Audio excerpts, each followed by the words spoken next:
Every day can bring changes, challenges, and opportunities that can also change your personal or business financial goals and priorities. As a true partner, Sandy Spring Bank can make it all a bit easier. Someone who really listens, understands, and then creates solutions in hard times and good times.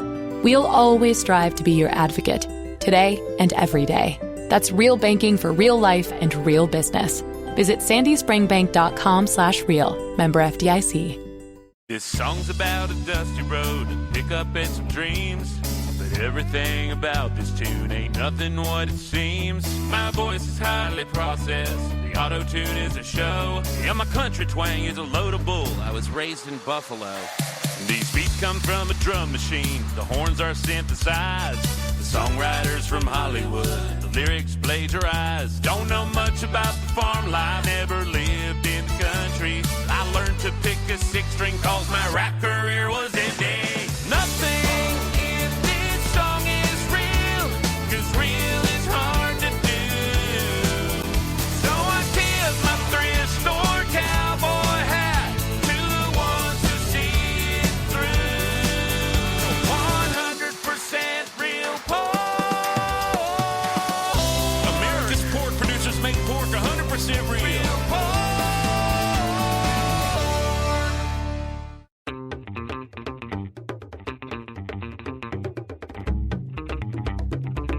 Australian Survivor. Survivor New Zealand. Survivor. 21 South Africans, 12 ordinary Australians. 16 New Zealanders. 20 Suomalaista. £1 million. Miljoona euroa.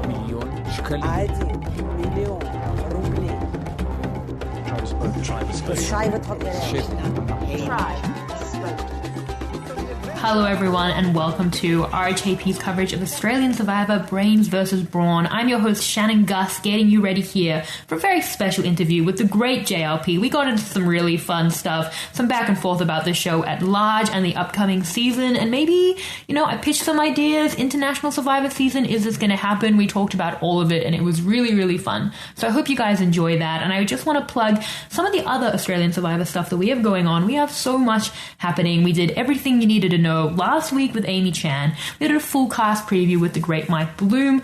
Then we're going to have exit interviews and a recap with Rob Cesternino for week 1, and on we will roll through the rest of the season. So I hope you will check all of that out. If you like this show, definitely check out some of this additional content. Subscribe to the International Survivor Wrap-Ups feed. Follow me at Shannon Gates so that you don't miss any of that content. It is going to be a big season and we are already doing a lot with it. So I hope you enjoy, and I will see you on the other side.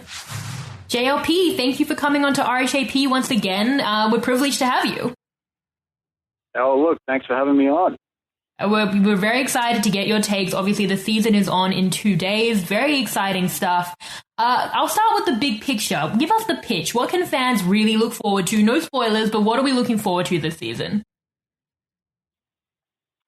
Well, I think the biggest difference this season is the location, because it's 180 degrees from our previous tropical lush locations. We're now in the middle of the Australian outback, and it's hot.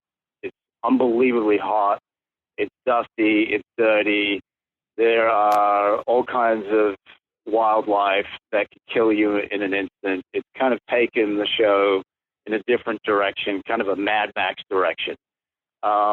So I think that's the biggest difference this season.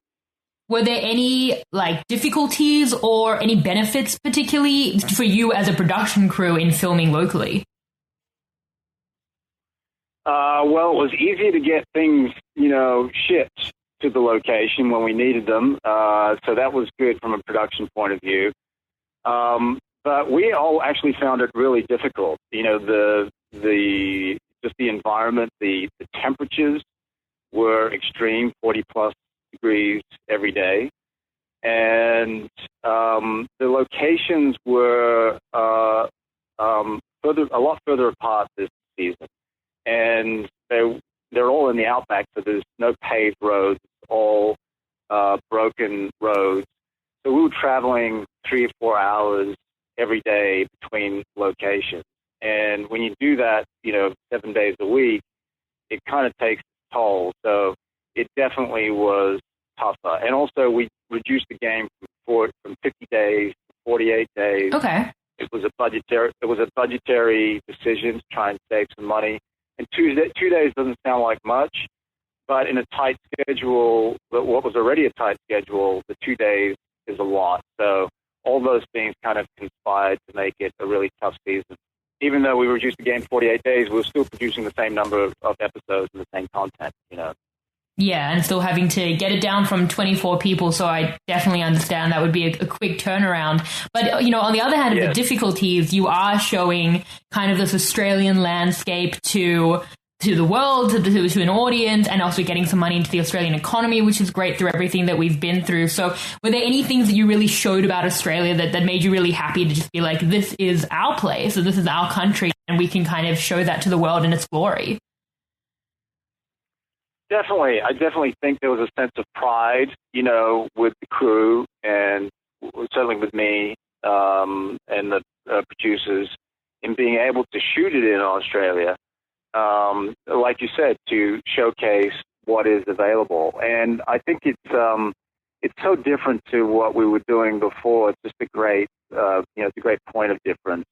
And I think it works. You know, it works for the show. Visually, it looks, amazing. And it just adds a whole level of difficulty to the game for the players.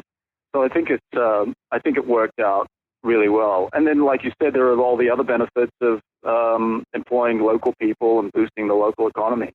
Yeah. And all of this came out of necessity, really, because of COVID. But I think it was. I think it worked out really well in the end.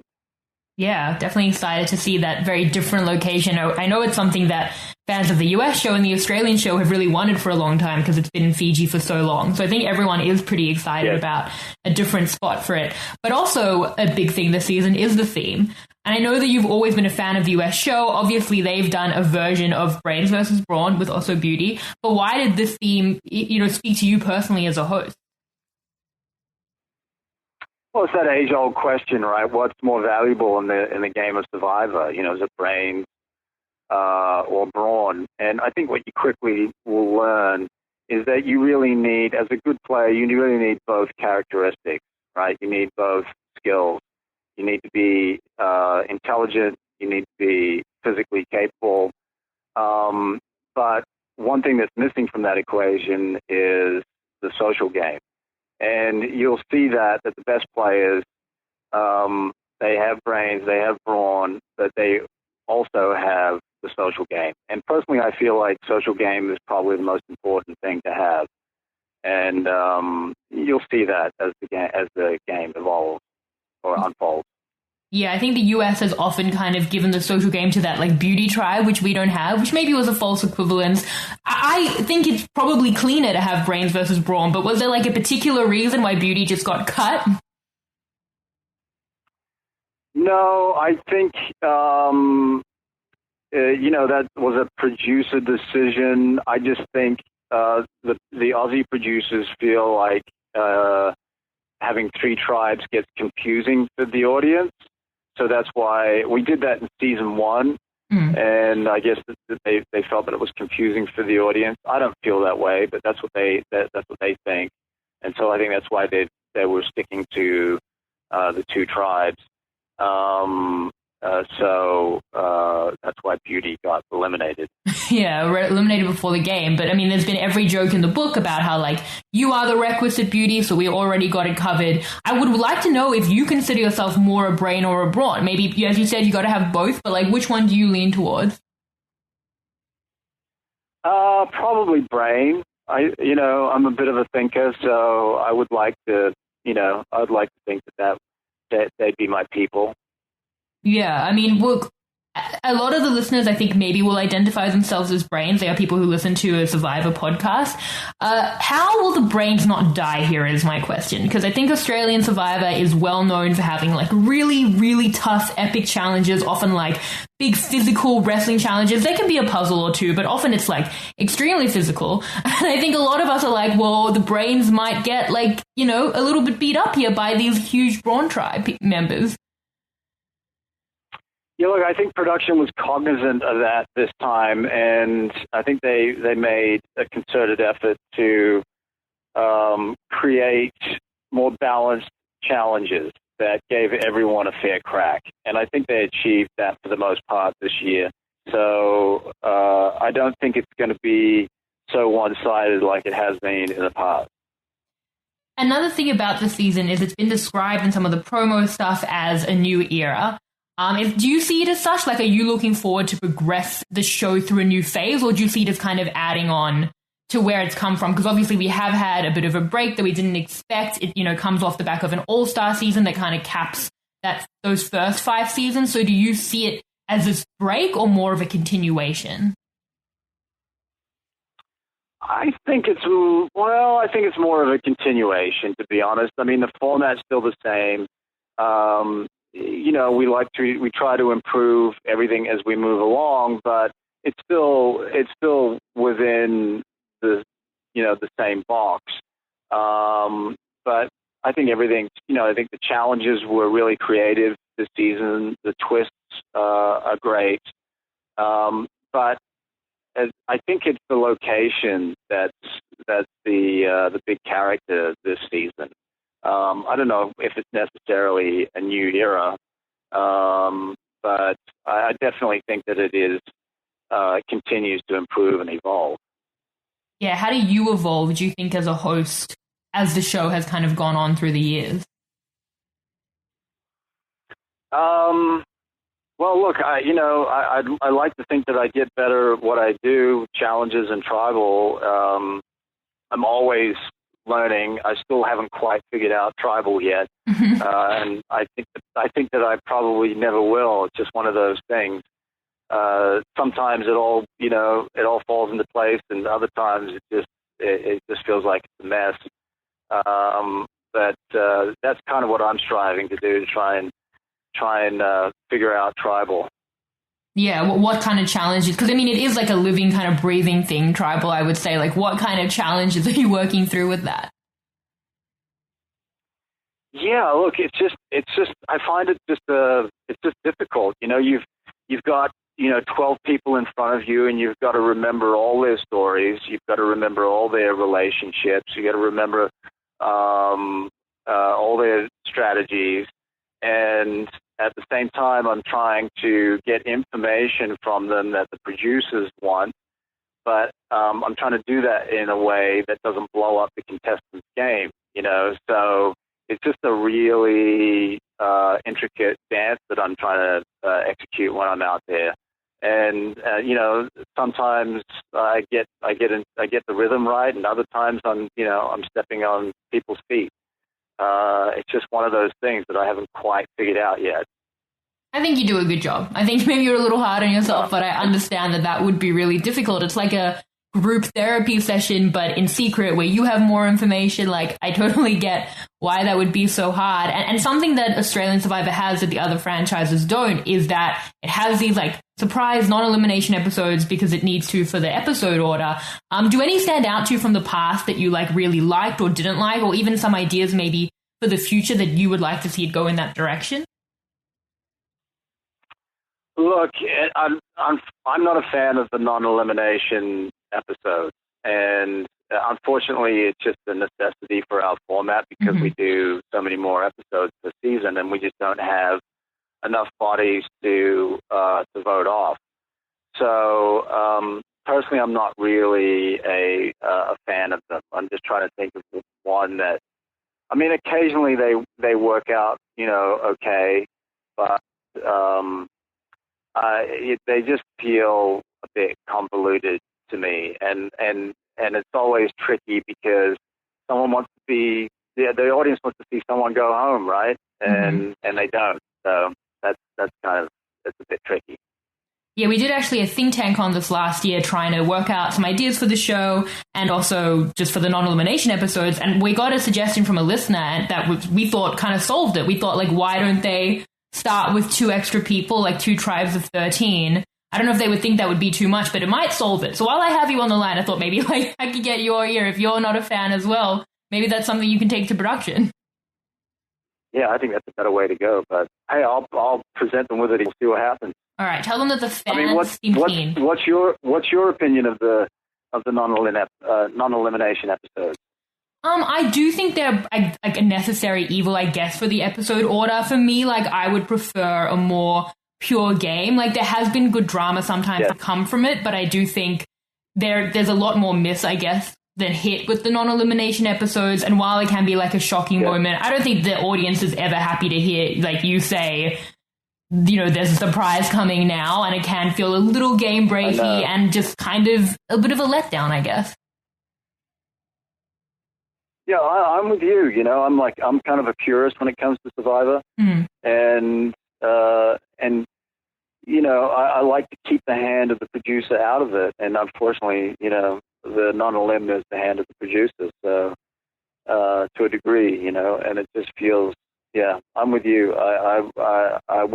I want to, you know, keep it as pure as possible.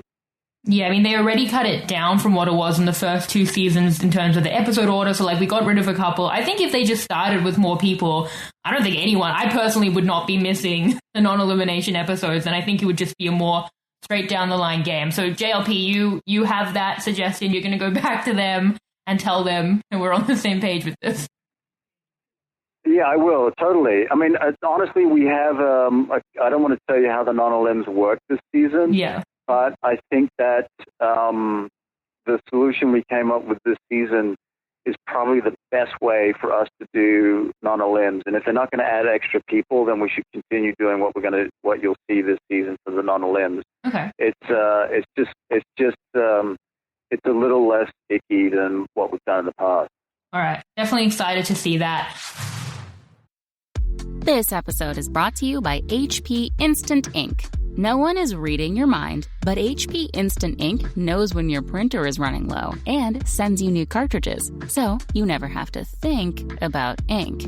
Save up to 50%. You'll pay less than $5 a month for ink and never run out again. Find out if your printer is eligible and enroll today at hpinstantink.com. Conditions apply. For details, visit hp.com/instantink Spotify. Switching to Geico is a good idea, especially when you consider everything. First off, Geico makes it easy to switch. They have licensed agents available 24/7 online or over the phone. But if it's so easy, you might start thinking everything is easy, even big wave surfing. And it's not. It's actually quite difficult. Well, if you switch to Geico, you could save hundreds on car insurance. And you could keep saving by bundling your motorcycle, boat, and RV, plus your home or renter's insurance. But saving money might lead you to make some questionable purchases, like a 20-foot feather boa. And do you know how hard it is to clean a 20-foot feather boa? Well, they do have an industry-leading mobile app you can use to pay your bill, file and manage a claim, or add a new driver. But when life gets a little easier, it makes you too confident, and you start calling everyone Ace. And you're better than that. Well, Geico has a 97% customer satisfaction rating and has been saving people money for 85 years. It's hard to beat that. But you're right. Switch to Geico. It's obviously a good idea. This isn't just basketball. This is the NBA playoffs. And with William Hill Sportsbook, you can dial up the playoff intensity from the palm of your hand. Just download the William Hill mobile app, and your first bet of up to $500 is risk-free using promo code RadioRF. New users only. Must be 21 years or older and present in Virginia to bet. Paid and free bets. Terms and conditions apply. Gambling problem? Call, text, or chat our confidential and toll-free helpline at 1-888-532-3500. William Hill Sportsbook. Proud partner of the NBA. Let's make it interesting. I also kind of wanted to ask about, you know, you've come back here in COVID. We're in a global pandemic. That's a lot. For you, like, what were the challenges of filming in COVID? You were living internationally. You had to come back. Like, how did that kind of add on to what you were already saying is it quite a difficult filming experience?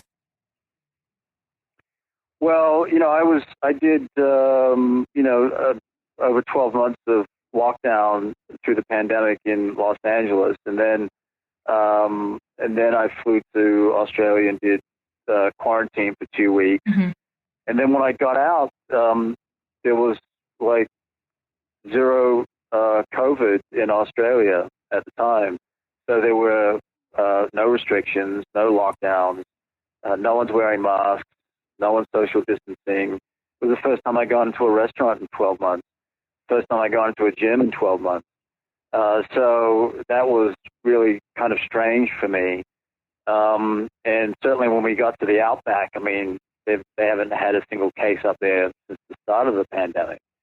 So we really didn't feel the impact of COVID at all during production, which took me a while to get my head around that. But in the end, I was, pretty used to it and pretty grateful for it. Yeah, I mean, beyond filming it in production, the cast comes in obviously having been through this like nightmare year that everyone went through in different ways. Like, was that a part of the season? Did you see that kind of play out for contestants who were leaving family members, I guess, in a bit more uncertainty, or who'd just kind of been through it? I mean, there aren't a lot of Victorians, I guess, on the cast, but like, I'm from Victoria. I feel like leaving would feel different. Everything feels different for everyone, I think, playing. So did you see that at all, or was it really like a COVID-free zone? It felt pretty COVID-free, to be honest with you. I think once people are there, they just they kind of forget about the outside world, and they're completely invested. And because COVID wasn't really an issue for the production, there wasn't this constant reminder, and obviously when they're playing, they're out, they don't have access to the news cycle. They don't know what's going on in the rest of the world. So it didn't really feel like it was part of the game at all this season.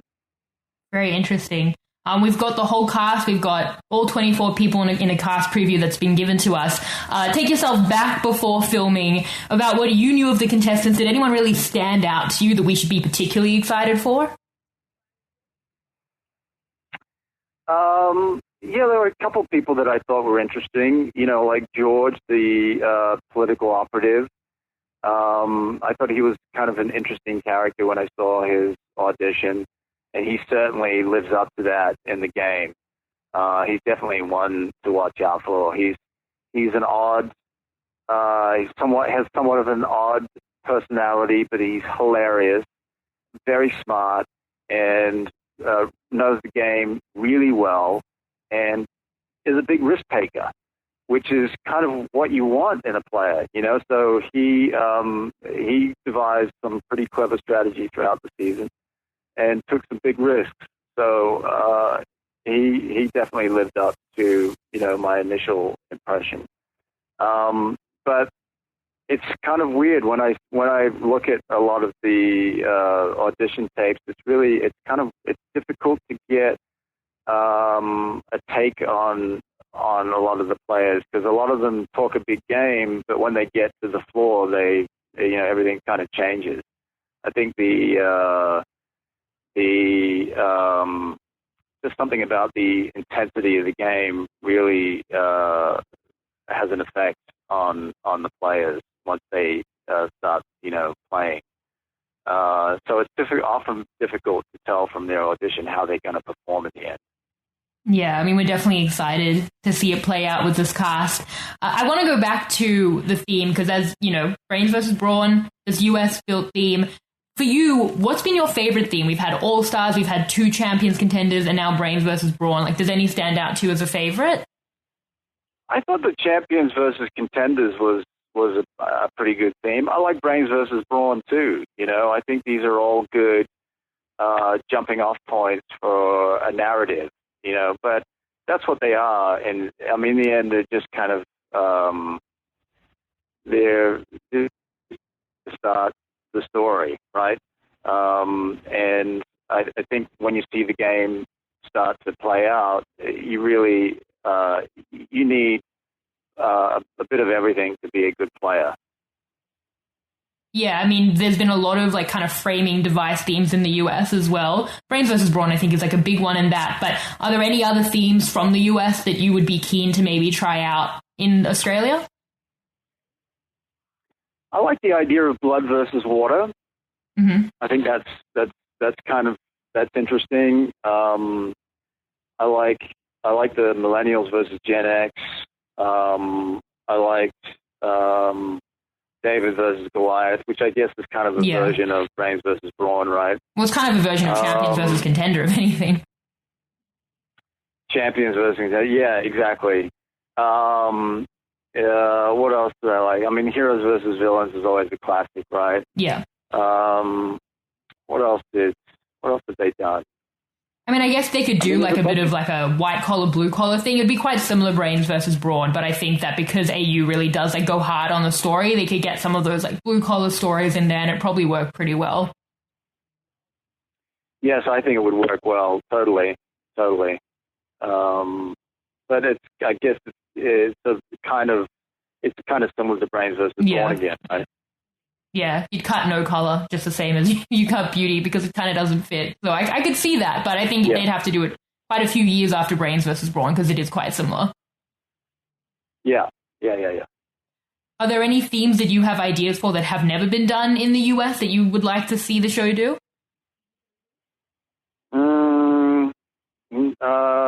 No, I mean, the US has covered a lot of themes. No, not off the top of my head. What about you? Yeah, I mean, while I have your ear and you're going back to production with it, I have a pitch that I think could be unique to Australia. Even though I would say that I think the best thing that we could hopefully do, and there's red tape, I'm sure, beyond what I can understand, but like an international season, I think would be so epic because Australia as a country is so sports focused and international sports focused. So kind of getting tribe of US people, you guys already kind of broached that with having Russell.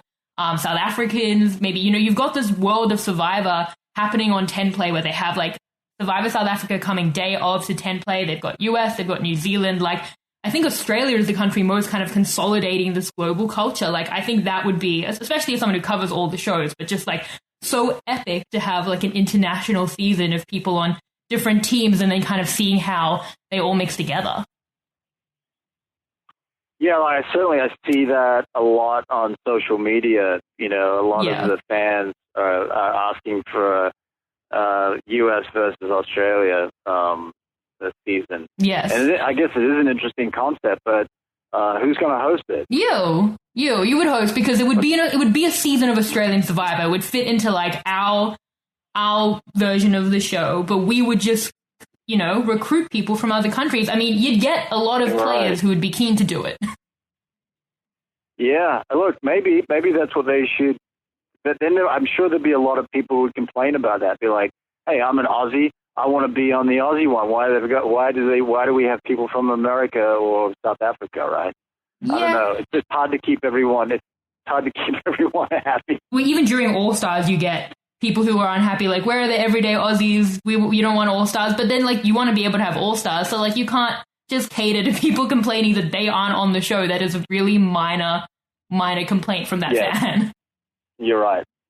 But you're right. I think it would be an interesting concept, particularly between the U.S. and Australia, just to see how the two cultures would compete. It would be kind of interesting.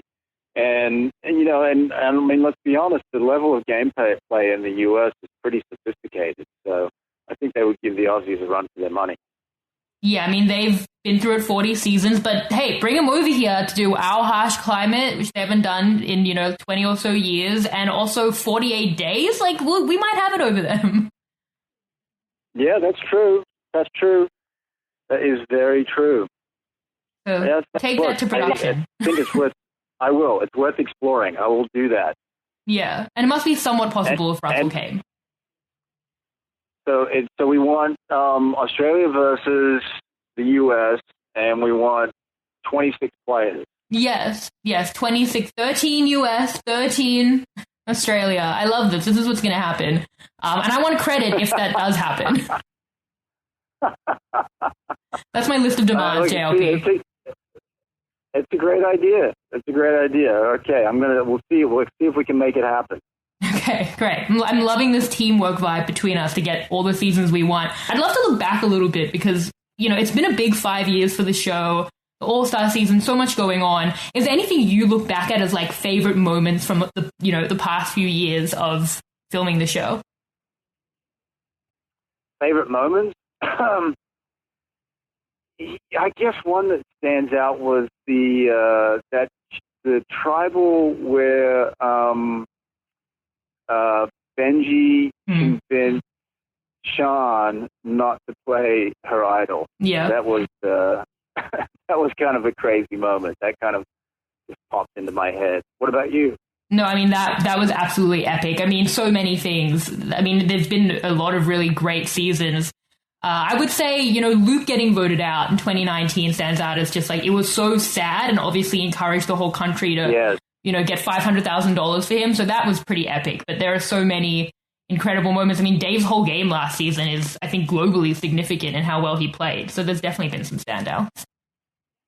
Yes, no, definitely. He definitely, he was definitely playing on a different level and, deserved to win.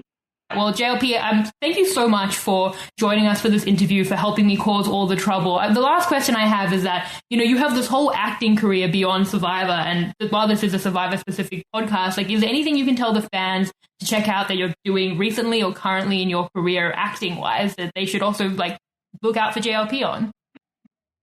No, I wish I had something else to plug. No, the pandemic kind of shut everything down for over a year, so Survivor's been it at this stage, so that's it. That's all I got to plug. All right, well, I will see you, I guess, US versus Australia. You heard it here first, and I will, I guess, maybe try and get an interview with you before that if they ever let me talk to you again. Hilarious. Yes, I'm going to pitch it, and let's see. Hopefully we can make it happen. All right, we did this together, JLP. Incredible teamwork. I look forward to my credit, but thank you so much again for coming on to the podcast. It was an absolute joy to chat to you. You bet. Thanks for having me on. Thank you. Bye. Cheers. Bye. Okay, everyone, there you have it. Some really good times with JLP, and thank you to the show for setting that up. It's always a joy to speak to JLP, and that iconic JLP laugh. Is there anything better in this universe than the JLP laugh?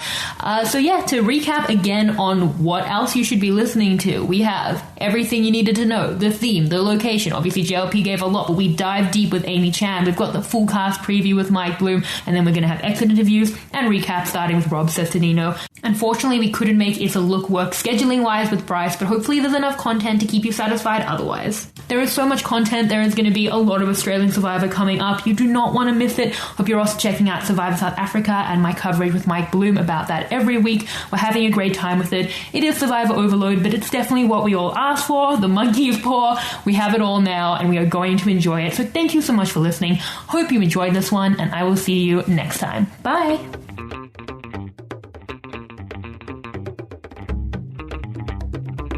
Australian Survivor. Survivor New Zealand. Survivor. 21 South Africans, 12 ordinary Australians. 16 New Zealanders. 20 Nederlanders. £1 million. Miljoenen euro. Schrijven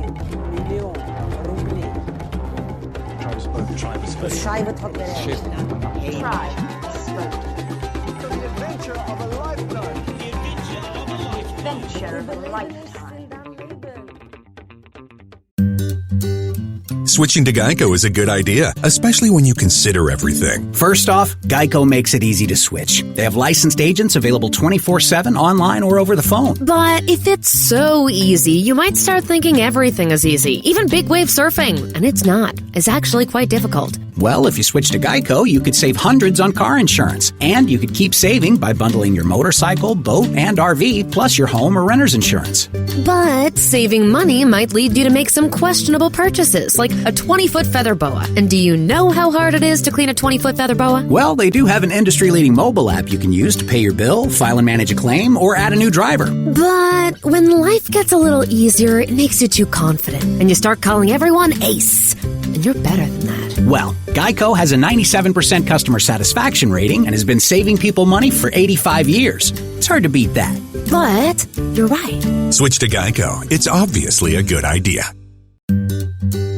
Switching to Geico is a good idea, especially when you consider everything. First off, Geico makes it easy to switch. They have licensed agents available 24/7 online or over the phone. But if it's so easy, you might start thinking everything is easy, even big wave surfing. And it's not. It's actually quite difficult. Well, if you switch to Geico, you could save hundreds on car insurance. And you could keep saving by bundling your motorcycle, boat, and RV, plus your home or renter's insurance.